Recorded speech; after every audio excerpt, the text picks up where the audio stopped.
Bonjour, nous allons voir dans Alma comment faire une liste d'exemplaires dans une tranche de cote dans une bibliothèque spécifique. Voici mon exemple. Je voudrais tirer une liste d'exemplaires cotés en local dans un magasin en sous-sol à la bibliothèque universitaire de l'Arsenal, à l'université Toulousain. Cela peut me servir si je veux déplacer ces exemplaires, si je veux les pilonner, etc. Pour cela, je n'ai pas besoin d'être localisé sur un bureau de prêt.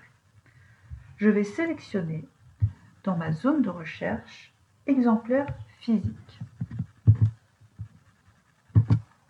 Puis je vais cliquer sur la recherche avancée qui est en haut à gauche de mon écran, c'est la petite loupe avec le plus.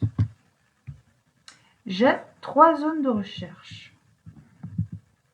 Dans ma première zone, je vais sélectionner la famille Holding, qui est là, et la cote permanente. Ensuite, je vais sélectionner supérieur ou égal à, et là, dans ma dernière zone, je vais taper mon numéro de départ. Il correspond à la cote locale de mon exemplaire de départ.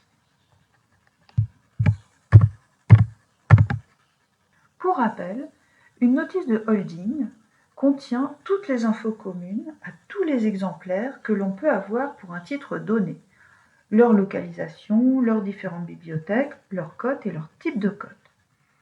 Je vais rajouter une deuxième ligne de recherche en cliquant sur le plus. Et là, toujours dans la famille Holding, je choisis cote permanente.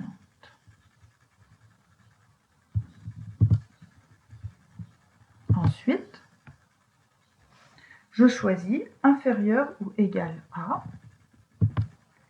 et je vais mettre mon numéro de fin. C'est donc le numéro de la cote locale de mon exemplaire de fin.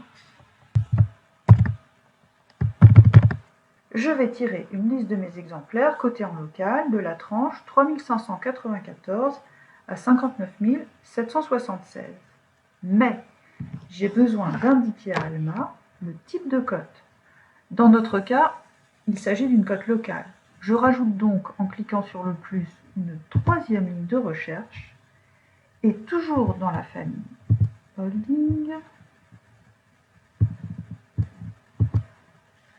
je choisis type de la cote permanente. Puis je laisse est égal à. Enfin, je vais sélectionner la cote locale, sauf qu'il s'agit, dans le langage d'Alma, du numéro topographique. Donc ce n'est pas parlant, mais là, numéro topographique, il s'agit bien de la cote locale. Je clique pour lancer ma recherche. Dans ma fenêtre de résultats, j'ai un tri par facette à gauche de mon écran, qui va m'être très utile. Dans ma recherche, je n'ai pas indiqué la bibliothèque, car je vais pouvoir affiner mon choix avec les facettes. Je vais pouvoir l'affiner par bibliothèque. Je clique sur le plus. Donc, je recherchais la bibliothèque de l'Arsenal. Donc, bibliothèque de l'Arsenal qui est...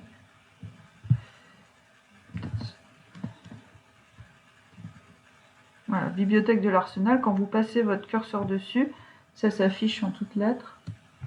Donc, je clique dessus. Et là, j'ai d'autres facettes qui se présentent, adaptées à ce que je viens de choisir, la bibliothèque de l'Arsenal. Donc mes facettes sont adaptées à mon choix, bibliothèque de l'Arsenal, et je vais maintenant pouvoir trier par localisation physique. Donc je vais mettre plus, c'est tous les différents magasins localisés à l'Arsenal, et moi je cherchais le magasin en sous-sol. Magasin sous-sol périodique, c'est pas celui-là. Voilà, Arsenal, magasin sous-sol. Donc je le sélectionne, et j'ai 111 résultats. Je peux exporter ma liste sous Excel avec la petite icône à droite de l'écran « Exporter la liste ». Si je clique dessus, je peux exporter la vue actuelle ou exporter tous les champs. Alors qu'est-ce que ça veut dire tous les champs? Pour le savoir, il faut cliquer sur la roue crantée qui s'appelle Gérer dans les paramètres. Là, je peux cocher ou décocher différents critères qui correspondent à ce qui va être affiché dans les colonnes Excel de mon fichier d'export. Donc je reviens à ma liste de résultats, j'en ai bien 111, et je voulais quand même vous montrer exporter la liste, la vue actuelle. Donc il faut être un petit peu patient.